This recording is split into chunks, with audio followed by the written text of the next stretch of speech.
توی قسمت قبل فهمیدیم که جکس با زری پوشی پایین به دنیا اومده بوده و نمیتونسته صحبت کنه و به خاطر همین متفاوت بودنش مردم روستا به اون توجهی نداشتن و بهش اهمیتی نمیدادن و سمتش هم نمیومدن. اگر هم کسی میومده سمتش فقط به قصد اذیت کردنش میومده.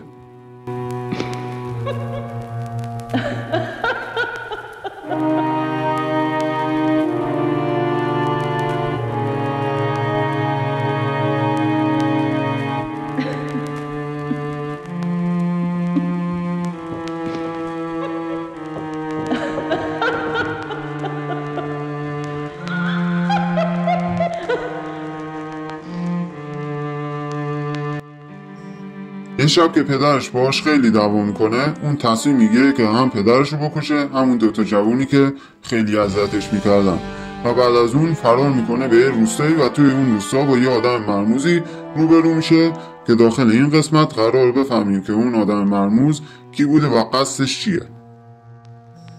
اگه میخوای جزئیات بیشتری راجع به قسمت قبل بدونی باید بری قسمت قبل رو ببینی که داخل دیسکریپشن برات گذاشتم.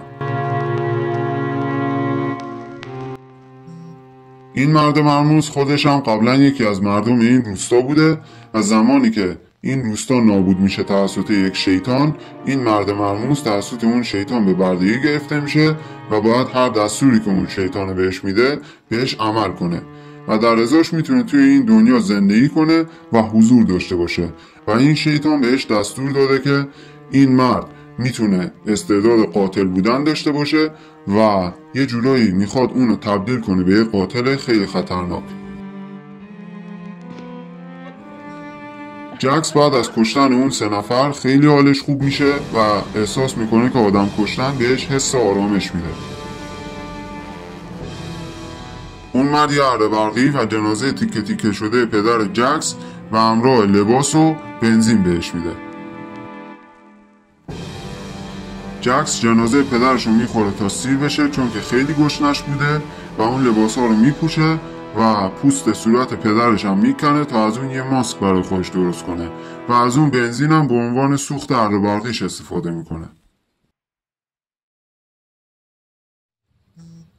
این مرد مرموز اسمش جکه و بعد از این که میمیره از جهنم توسط یه شیطان نجات پیدا میکنه و به این دنیا برمیگرده و در ازاش اون شیطان بهش میگه که هر کاری که من بهت گفتم رو باید انجام بدی.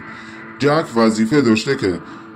هر کسی که اون شیطان بهش میگفته رو بکشه و شکنجه بده چون که انرژی منفی که از اون فرد به وجود می اومده باعث می شده که اون شیطان بزرگ جهنمی بتونه از این انرژی منفی تغذیه کنه و سیر بشه.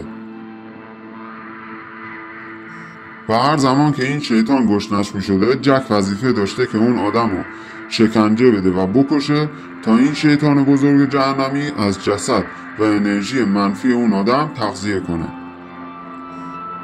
حالا برای اینکه این شیطان از انرژی منفی بیشتری بتونه تغذیه کنه باید غیر از جک یه فرد بیرحم دیگه ای رو هم داشته باشه و به جک دستور میده که قاتل دیگه ای رو هم مثل خودش به وجود بیاره و اون فرد اسمش میشه صورت چرمی. حالا دیگه اسم این آدم جکس نیست و اسمش شده صورت چرمی،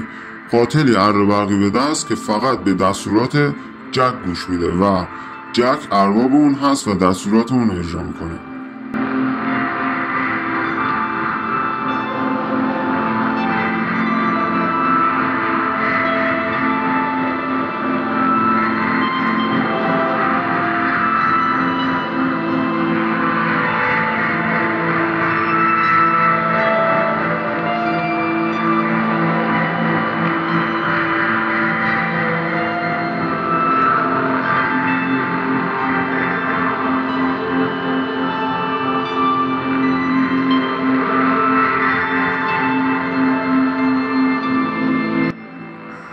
یه روز یه مادر و یه پسر داشتن به سمت سنفیرو میرفتن که نزدیکای این روستا میزنن بغل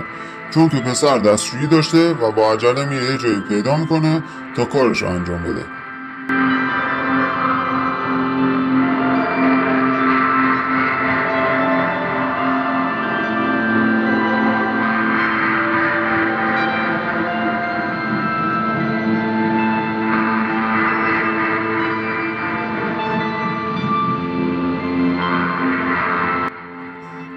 صورت چرمی هم همون دور و برو بوده و میاد سمت پسر تا کارشو تموم کنه.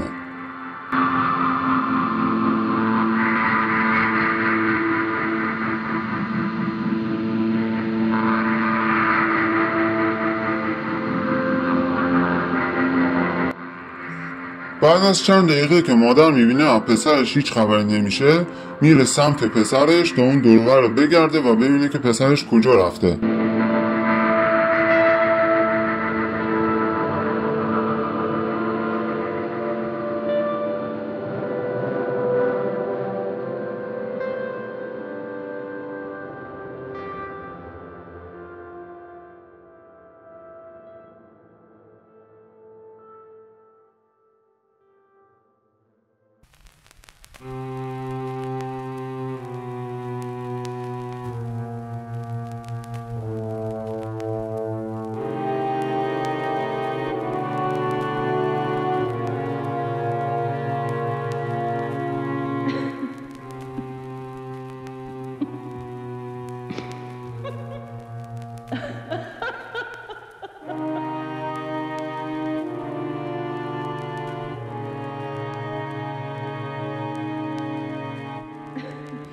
و در همین حین موقعی که میبینه که پسرش توسط صورت چرمی کشته شده، میاد به سمت صورت چرمی و صورت چرمی هم با یه ضربه چکش کار مادره رو تموم میکنه.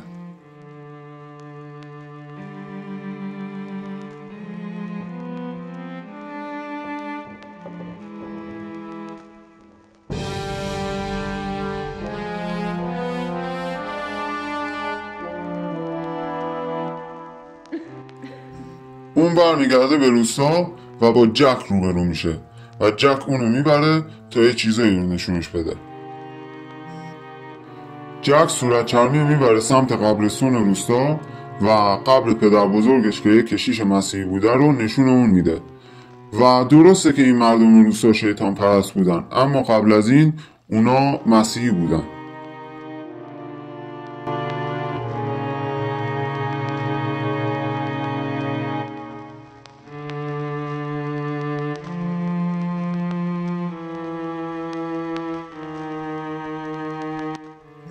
و بعد از اینکه یه خشکسالی بزرگ توی روستا اتفاق میفته و محصولاتشون از بین میره، اونا کاملا از خدا ناامید میشن و روی میارن به شیطان پرستی، چون که فکر میکردن شاید شیطان کمکشون کنه، ولی همون شیطان اومد و کل روستاشون رو نابود کرد و اونا رو کشت و خورد. دلیل اینکه جک صورت چرمی میبره به قبرستون روستا و قبر پدر بزرگش رو بهش نشون میده اینه که به صورت چرمی بگه که نگاه کن، تمام این انسانهایی که الان داخل این قبرها خوابیدن یه زمانی زنده بودن و داشتن زندگی میکردن و الان هم از این دنیا رفتن و هیچ وقت دیگه بر نمیگردن، ولی تو اگر که به دستورات من گوش بدی بهت قول میدم که جاودانه میشی و هیچ وقت نمیمیری. صورت چرمی هم با این اوضاع هیچ مخالفتی نداشت، چون که اون هم یه موجود آدمخوار شده بود و هم از کشتن آدم لذت می‌برد.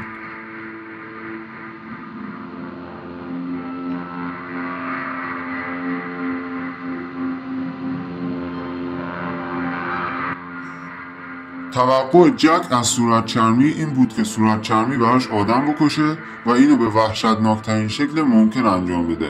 و اگر که به همین روال ادامه بده جاودانه میشه. این وعده‌ای بود که جک به صورت چرمی داد.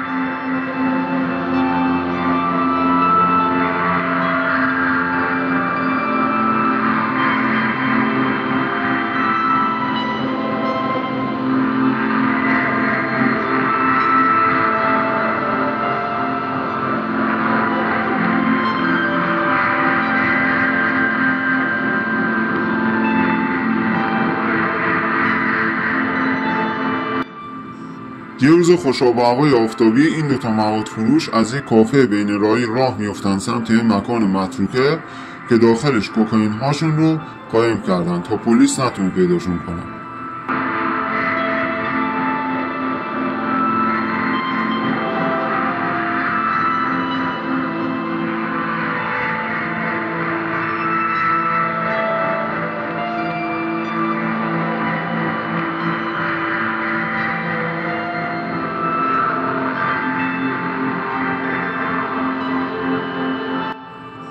اونا میخواستن داخل یه روستایی به همون نزدیکی یکی رو پیدا کنن که این کوکائین ها رو ازشون بخره و یه همچین آدمی رو هم داشتن و اونا اومدن از خیلی وقت پیش این کوکائین ها رو اینجا قایم کردن تا اون آدم رو پیداش کنن و بیارن سر وقت این کوکائین ها و معامله رو باهاش ببندن.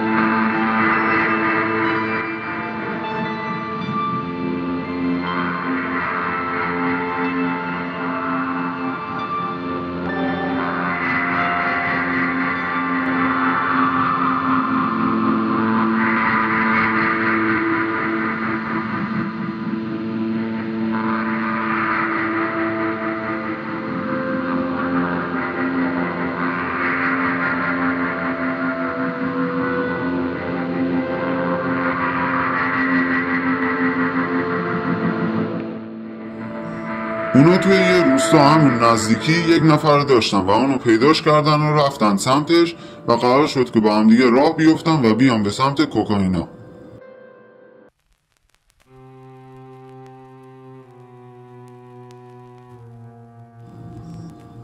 اون داشت کوکائینا رو تست میکرد و نگاهشون میکرد و همه بسته رو داشت بررسی میکرد که همه چی سر جاش باشه، چون که قرار بود پول زیادی بهشون بده. مسئله سر $10,000 پول بود.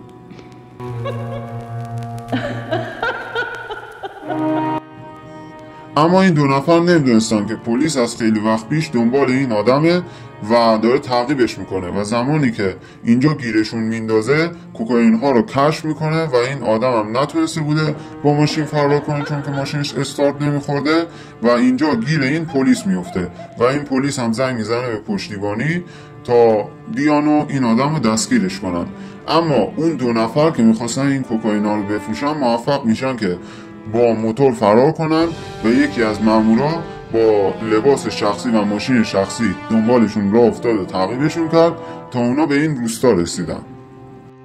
و درست توی همین روستا گمشون کرد و دور و بر روستا رو گشت و شروع کرد به گشتن تا این دو نفر رو پیداشون کنه.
این دو نفر میخواستن زمانی که افسر پشتش بهشونه برن و از پشت افسر رو غافلگیر کنن تا بتونن اینجوری افسر رو بکشن و این دو نفر کاملا از فرار کردن ناامید شده بودن و با خودشون میگفتن که اگر که ما این افسر رو بکشیم چیزی لو نمیره.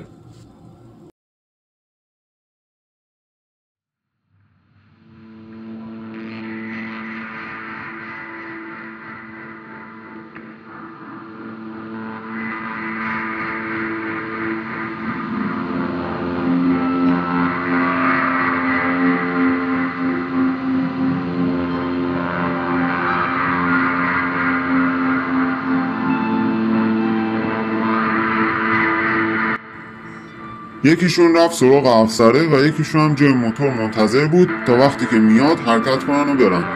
ولی در حالی که اون داشت به افسره رسیدگی میکرد و قصد کشتن اونو داشت، صورت چرمی میاد و از پشت یکی از اونا رو غافلگیر میکنه و این جوون با این هودی سفید که جای موتور وایستاده بود و میزنه میکشه.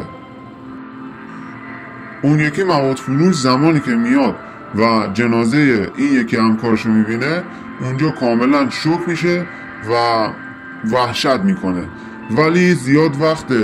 فکر کردن نداشت و در همین حین صورت چرمی از پشت با اره برقی میاد و اونو هم میکشه.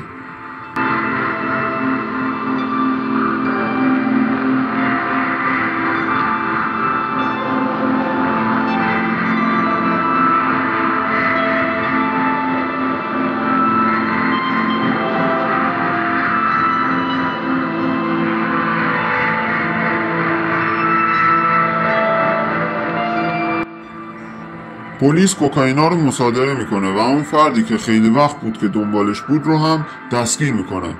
اما هیچ وقت هیچ خبری از اون پلیس و اون دوتا جوون دیگه نمیشه و هیچ کس نمیدونسته که اونا کجا رفتن و توی پرونده هاشون میزنن ناپدید شده.